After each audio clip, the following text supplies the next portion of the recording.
नमस्कार दगड़ियों, अमर उजाला डिजिटल का रंत रविवार कार्यक्रम में हफ्ता भर का रविवार के साथ मैं विजय लक्ष्मी। आज शुरुआत करदा गांव की छोटी सरकार की यानी पंचायत चुनाव। हरिद्वार जिला तय छोड़ के उत्तराखंड का 12 जिलों में पंचायत चुनाव हुए, जैमा 66,418 पदों पर भी चुनाव होने थे और ये में 22,429 प्रत्याशी का निर्विरोध चुने गए और 32,907 पद खाली रहे। ये के अलावा 11,082 पदों पर चुनाव हुए द्वि चरणों में और 32,580 प्रत्याशी चुनाव मैदान में थे और निर्विघ्न रूप से ये चुनाव संपन्न हुएगी। और बताए जानो कि 15 अगस्त से पहले जो छोटी सरकार बनने वाली है वह का जो नवनिर्वाचित प्रत्याशी है वो शपथ लेला और वह के बाद विधि विधान के साथ हमारे जो छोटी सरकार है गांव की अब पूरी तरह से काम करना शुरू कर देली और निश्चित तौर से अब जो गांव को विकास रुके थे वो अग्रसर गांव की सरकार बनेगी, गांव तक पंच प्रधान मिलेगी। अब बारी है विकास करेगी और ये बार तो उम्मीद जताई जाने छे गांव को जो विकास हो वो दिन दुगनी रात चौगनी तरक्की कर। एक मुख्य कारण ये है कि 22,429 पदों पर तक गांव वालों ने अपना निर्विरोध पंच परमेश्वर पहले ही चुने थे और जो चुनाव हुए वो केवल 11,082 पदों पर ही हुए। ये बार जो चुनाव में देखना खातिर मिले वो सबसे बढ़िया यू रही कि जो गांव का लोगों था वो पूर्व सैनिक हो या पूर्व पुलिस अधिकारी हो या सेवानिवृत्त कर्मचारी हो, खास करके युवाओं का हाथ पर अपने गांव की बागडोर दी। ये चुनाव में जो सबसे ज्यादा चर्चाओं में रही वो था चमोली जिले के गैरसैंण की सारकोट की प्रियंका। किले की प्रियंका केवल 21 वर्ष की है और जो सारकोट ग्राम था वो मुख्यमंत्री को आदर्श ग्राम था। जीतना के बाद मुख्यमंत्री ने प्रियंका से बात करी और साथ ही यू भी आश्वासन देने कि गांव का विकास के साथ के खातिर वो हमेशा वहीं गए अगाड़ी डाला और गांव का विकास ने अगाड़ी बढ़ाला। ये के अलावा अगर बात करे जाओ तो टिहरी जिला के कंडीसौर से जो 21 साल के प्रधान चुने गए वह कंचन छा और पौड़ी जिला का पावों से प्रियंका प्रधान चुने गए। प्रियंका की पैदाइश से लेके पढ़ाई लिखाई सारी चीजें हुई की मैदानी भागों में हुए। बीटेक करने के बाद भी प्रियंका ने पलायन करके बड़ी मल्टीनेशनल कंपनी में नौकरी करने के बजाय प्रियंका ने गांव को विकास में अग्रसर रखे और गांव का विकास का खातिर प्रधान बनेगी और अब वो गांव के सेवा में जुटी। हाँ प्रियंका, बहुत बहुत बधाई, शुभकामनाएं। बहुत अच्छा लगा रिजल्ट देखा अभी कल आपका। जी सर, धन्यवाद सर। चलिए, बहुत अच्छा बनाना है सारकोट को हम लोगों को, है ना? जी सर। हाँ, बहुत अच्छा बनाना है और आपने बहुत अच्छा कल स्टेटमेंट भी दिया कि हम लोग गांव को आगे बढ़ाएंगे, करेंगे, है ना? धन्यवाद सर। तो है ना, अब देहरादून तो नहीं आना है बीच में कभी? किसी दिन देहरादून अगर आना होगा तो फिर आना, मम्मी पापा साथ में कौन आते हैं? अच्छा पापा। हाँ, तो पापा को एक दिन लेके आना है यहाँ, ठीक है? मैं वहां बता दूंगा एक दिन पापा और आप लोग देहरादून आओगे तो यहाँ पर भेंट करेंगे आपको। मेरी बहुत शुभकामनाएं। पापा मम्मी को भी कहना और ग्राम सभा सारकोट के सभी लोगों को मेरी बधाई। उन्होंने बहुत अच्छा चुनाव किया है और हमने बहुत उस गांव को पूरे उत्तराखंड का मॉडल गांव के रूप में चुना है ना? वो और ऐसा, हाँ, ऐसे जो सारकोट जैसे गांव हैं, मैं चाहता हूं कि उत्तराखंड के सारे गांव बने। तो सारे हमारे जिलों से, सभी जगह से सीडीओ या उनके कोई अधिकारी वहां पर 2-2 दिन के लिए सब लोग सारकोट देखने आ रहे हैं। तो अब हम लोगों को क्या करना है कि काफी काम अभी हो गया है, जो काम अभी छूटा हुआ है उस काम को भी आगे बढ़ाना है, ठीक है ना? और लोगों को रोजगार से भी जोड़ना है, स्वरोजगार से भी जोड़ना है। हमारी माताएं बहनें जो काम करती हैं उनके काम को भी और आगे बढ़ाना है। आप लोगों ने अच्छा वहां पर मधु पालन का, दूध पालन का, सब्जी का, है ना, बुनाई का, सिलाई का, ये सब काम भी जो है और आगे बढ़ाना है। ये मेरी बहुत शुभकामनाएं हैं। चलो, बहुत मेरी शुभकामनाएं। अच्छा रहेगा और अच्छा करो, खूब आगे बढ़ो, ठीक है? ठीक है, नमस्ते। चुनाव में जो गांव का लोगों ने सेवानिवृत्त कर्मचारी हो, पूर्व सैनिक हो, पूर्व आईपीएस अधिकारी हो, ये युवाओं तय जो अपने गांव के बागडोर देनी, वैसे निश्चित तौर से ये उम्मीद जताई जानी चाहिए कि गांव को विकास बेहतर और अच्छो हो। जब सेवानिवृत्त कर्मचारी हो या पूर्व सैनिक हो या पूर्व आईपीएस अधिकारी हो, अपना अनुभव से गांव तय बेहतर विकास दिला वखे जो युवा है वो आज के हिसाब से, आज के सोच के हिसाब से गांव तय और बेहतर करने की कोशिश कर। चुनाव का तराई ई बार भी चुनाव में कई रंग देखना खातिर मिले। कई जगह प्रत्याशी से लेकर समर्थकों ने धांधली को आरोप लगाए, तो कई जगह प्रत्याशी कोर्ट कचहरी तक पहुंचे। टिहरी जिला का कीर्तिनगर की बात करे जाओ तो वह जो दूसरा नंबर पर प्रधान रहे थे, उन शिकायतकारी प्रत्याशी ने कि पुनर्मतगणना करे जा। पुनर्मतगणना हुई, वह में पता चले जो तीसरा नंबर पर थे वो विजेता थे। एक अलावा रुद्रप्रयाग की अगर बात करें तो बमासू गांव में जो प्रधान चुने गए थे, जैसे प्रमाण पत्र दिए गए थे, निर्वाचन आयोग ने वह के नाम का बजाय दूसरा नंबर पर जो प्रत्याशी थे वह को नाम डाले। जब वह पता चले तो वो फिर वह हंगामा करे, तो कुछ टाइम बाद ही फिर वह को नाम बदले जाए। इन्हें कुछ देखना खातिर मिले टिहरी जिला का जौनपुर के भुस्सी गांव में एक प्रत्याशी को नामांकन पत्र रद्द करे जानो, किले बताए जानो कि वो कुछ तथ्य छुपाए जाए। वह के बाद प्रत्याशी हाई कोर्ट चल जाना। हाई कोर्ट से भी आदेश हो कि नामांकन रद्द न करके प्रत्याशी तय चुनाव चिन्ह दिए जाए।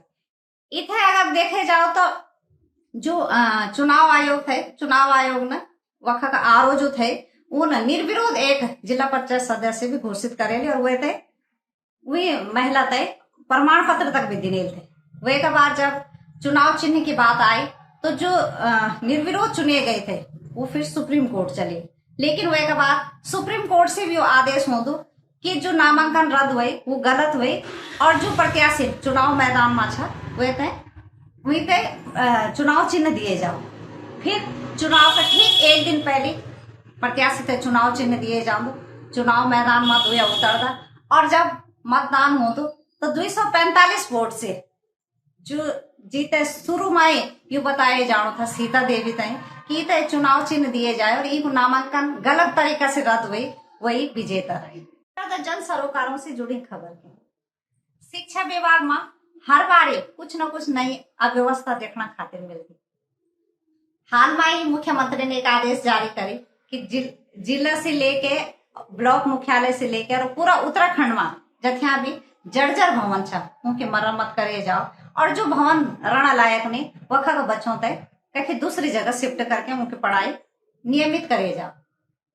लेकिन जब जर्जर भवन छा वो भवन तय तो सुधारे जाओ, लेकिन जब भवन ही नहीं वे की स्थिति क्या बोले। जी हाँ, हम बात करना था हरिद्वार जिला के एक स्कूल जब भवन ही नहीं और वह का बच्चा डाल से बैठ के पढ़ दो। स्थिति यह था कि सुबह तो पढ़ाई हुए जाती, लेकिन जन जन घाम बढ़ दो वन उनकी पढ़ाई खत्म हो जाती। कई बार तो बरखा ज्यादा होने की वजह से बच्चे स्कूल ही नहीं हो पाए। और यू एक स्कूल की बात नहीं है, हरिद्वार जिला को एक इन स्कूल है जो स्कूल 150 साल पुराना मकान पर चलनो है। स्थिति यह है वे पूरा भवन पर कमरा ही नहीं, केवल बरामदा है, और बरामदा में बैठ के वक्त बच्चा पढ़ना है। इन भी नहीं कि छात्र संख्या कम है, छात्र संख्या भी ठीक ठाक है, लेकिन वह के बाद भी न तो शिक्षा विभाग ध्यान दे दो और न आला अधिकारी वह की तरफ कोई नजर इनायत करना है। और कई बार वह जो कर्मचारी अधिकारी छा या फिर शिक्षक छा उनको बोलना छा कि कई बार अधिकारी कर्मचारी आंदा लेकिन केवल निरीक्षण करके चल जाता, और हर बार यू आश्वासन दिए जाओ कि जल्द ही उनकी समस्या को समाधान हो लो, लेकिन आज भी वो बच्चा वक्त डाली निस पढ़ना खातिर मजबूर छा, या फिर बरामदा में टूटिया फुटिया बरामदा पर पढ़ना खातिर मजबूर और लाचार बने। शिक्षा विभाग को यही कमी देखना खातिर नहीं मिलने छा। हरिद्वार जिला में एक और नए कारनामा सामने आए। स्थिति यह था कि हरिद्वार जिला का समाज कल्याण विभाग की ओर से आदर्श विद्यालय बनाए जानो छा। वह आदर्श विद्यालय में 1 करोड़ रुपए का बजट स्वीकृत हुए, 54 लाख रुपए वह खर्च हुए, लेकिन विभाग अधिकारियों तय और कार्यदायी संस्था तय अब पता चलो कि यह भूमि जग छा वो भवन लायक नहीं छा, कि जो भवन तक जाना को रास्ता छा वो बहुत संकरू छा, वे पर गाड़ी न जा सकती। ये के अलावा जो जमीन छा वह पानी भरे होना छा।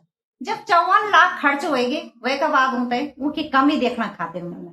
ये यू छा विकास होने लगे राज्य में, यू विकास हर जगह देखना खातिर मिलो छा। यू हरिद्वार जिले में यानी कई जगह स्थिति यह है कि बिना धरातल हकीकत देखी कहीं बिना धरातल पर काम करके बिना सर्वे से लाखों रुपए खर्च हुए जाना, वह के बाद पता चल दो कि ये पैसा भी कई काम करनी छा और वो जमीन भी कई काम की नहीं छा और भवन भी कई काम छे और करोड़ों रुपए की जो सरकारी संपत्ति छा वो वनी जगह जगह बर्बाद होने छा। प्रदेश में शिक्षा का ही बुरा हाल नहीं बल्कि स्वास्थ्य भी कुछ ठीक नहीं छा। हम बात करना चाह चमोली जिला का चिड़ंगा गांव के। चिड़ंगा गांव का एक फौजी छा दिनेश, वो जम्मू कश्मीर में तैनात छा। उनको 1.5 साल को बच्चा बीमार हो जाता और वह बच्चा तय उनकी पत्नी ग्वालदम अस्पताल ले गई, लेकिन वह पता चल दो कि वे तय सही इलाज न मिल पाओ। तो वह का जो डॉक्टर थे वो तय रेफर कर दिया। वह के बाद पत्नी बच्चा तय लेके बैजनाथ अस्पताल कुमाऊं लेके जाए, लेकिन वह भी बच्चा तय इलाज न मिल दो। वह के बाद बच्चा तय बागेश्वर रेफर करे जाओ। बागेश्वर से भी जब वह का डॉक्टर देखता उनको बोलना थे कि बच्चा को इलाज न हो पाओ, तो वो बोले कि बच्चा तय आप लेके हल्द्वानी चल जाओ। वे के बाद फौजी की पत्नी अकेली थे, कोई साथ न थे, निजी वाहन से वो दर दर भटकनी थे। वे के बाद वो ने बागेश्वर से फिर 108 तक फोन करे, पता चली 5 घंटा तक जब कोई एम्बुलेंस न मिले, फिर वे के पति ने डीएम से बात करे। डीएम ने वे के बाद एम्बुलेंस भेजी। 5 घंटा बाद जब बच्चा था एम्बुलेंस से हल्द्वानी लेना थे, लेकिन रास्ता में आई वे की मौत हुई। हालांकि वे के बाद मुख्यमंत्री ने संज्ञान लेने और मुख्यमंत्री ने कुमाऊं जो कमिश्नर थे वे तय जांच का आदेश करे मामला में। साथ ही ये में जो शुरुआती जांच में कुछ कमी देखना खातिर मिली, वह में कुछ कर्मचारियों को अधिकारियों को जवाब तलब हुए। सबसे पहले ये क्वेश्चन है जो वहाँ पे डीएम सर हैं, आशीष सर, प्लस में जो ऊपर जो बैठे हुए जो कुमाऊं कमिश्नर सर हैं, दीपक सर, उनसे मेरा सिर्फ एक क्वेश्चन है।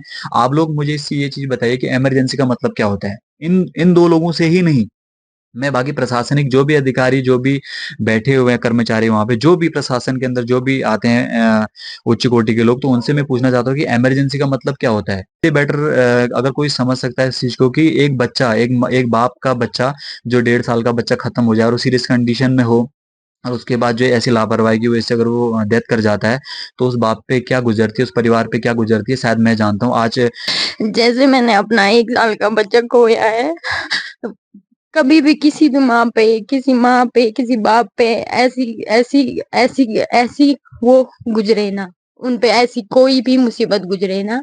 मैं ये कहना चाहती हूँ कि जब हम अपने बच्चे को ग्वालदम से बैजनाथ से बागेश्वर हॉस्पिटल के लिए ले गए, तो वहां तक तो हम अच्छे से पहुंचे, हमारा बच्चा ठीक था। उसके बाद डॉक्टरों ने उसको एडमिट करा। एडमिट करने के बाद डॉक्टर उसको चेक करने के लिए आए, तो डॉक्टर ने बोला कि बच्चे की हालत बहुत सीरियस है, इसे जल्दी से जल्दी आगे ले जाना चाहिए, इसका ट्रीटमेंट आगे ही होगा। तो आप 108 को कॉल करो और 108 को कॉल करने के बाद इसको जल्दी से जल्दी आप आगे के लिए ले जाओ।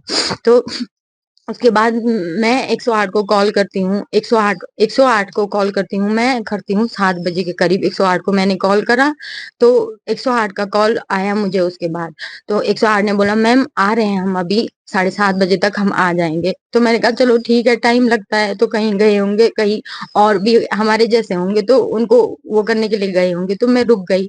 तो मैंने कहा आएंगे। उसके बाद 7:30 हो गया, 7:30 हुआ। उसके बाद मैं वहां पे जो डॉक्टर थे भूपेंद्र खटियाल, तो मैं उनके पास गई। मैंने कहा सर इतना टाइम हो गया अभी तक एम्बुलेंस नहीं आई है। मैंने कहा मेरे बच्चे की हालत इतनी खराब है, मैं अकेली हूँ, मेरे साथ सपोर्ट वाला कोई नहीं था, क्योंकि मेरे हस्बैंड जॉब पे जम्मू कश्मीर थे, तो मैं अकेली थी, मेरे साथ कोई नहीं था उस टाइम। और जो हॉस्पिटल का स्टाफ था उनको अपने से मतलब था, उनको ऐसा नहीं था कि यार इनका बच्चा ऐसी कंडीशन में है, हमको एक्शन लेना चाहिए, फटाफट से एम्बुलेंस बुलानी चाहिए। लेकिन उनको कोई मतलब नहीं था। उन्होंने पेशेंट को चेक करा, बच्चे को थोड़ा चेक करा, बोला कि हाँ इसकी कंडीशन बहुत खराब है, इसको आगे ले जाओ। ठीक है, तो आगे ले जाओ। फिर उसके बाद मैंने बोला सर आप 108 को कॉल करो। मैंने कहा मेरा कॉल तो उठाया उन्होंने बोला कि आधे घंटे में आ जाएगी 108, लेकिन नहीं आई। उसके बाद तो मैंने सर को बोला, तो सर ने बोला कि ये हमारे हाथों में नहीं है, हम एम्बुलेंस को नहीं बुला सकते हैं, आप कॉल करो।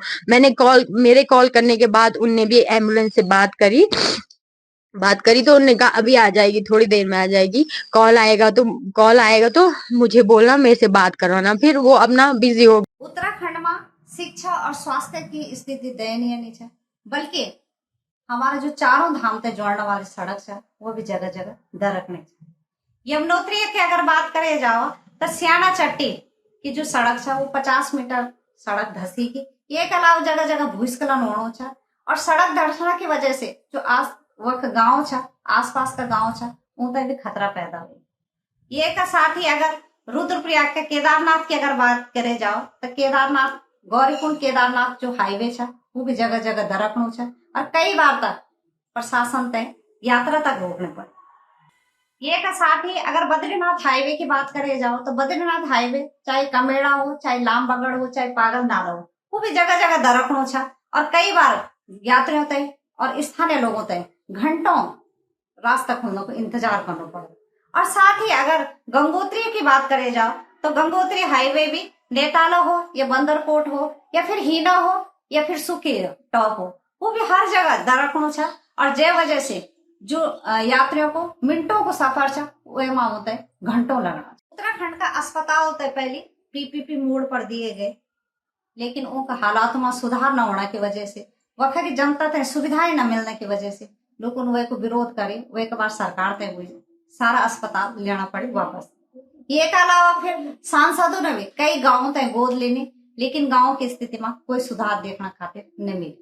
लेकिन सरकार अब शिक्षा में एक नई प्रयोग करना जाने छा, ये माँ जो उद्योग समूह छा वो तय 550 स्कूलों तक गोद लेना तय गिणी छा।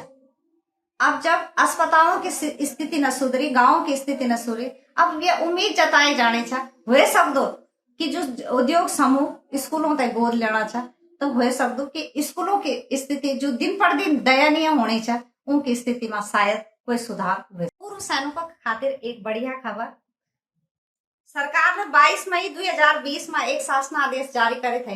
वे में यू बोले थे कि पूर्व सैनिक केवल एक बार ही आरक्षण ले सका, लेकिन हाई कोर्ट ने जो शासनादेश थे वो रद्द करेले और साथ ही ये बताए गए कि अब पूर्व सैनिक एक बार नहीं बल्कि कई बार आरक्षण को लाभ ले सका। अग्निवीरों का खातिर एक बढ़िया खबर, हाल में ही मुख्यमंत्री ने घोषणा करी कि कार्बेट रिजर्व में टाइगर प्रोडक्शन फोर्स में उत्तराखंड का जथ्या भी अग्निवीर छा उनकी सीधी भर्ती होली।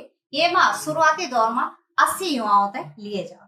यू था ये हफ्ता को रहबार, अगला हफ्ता आपसे फिर मुलाकात होगी।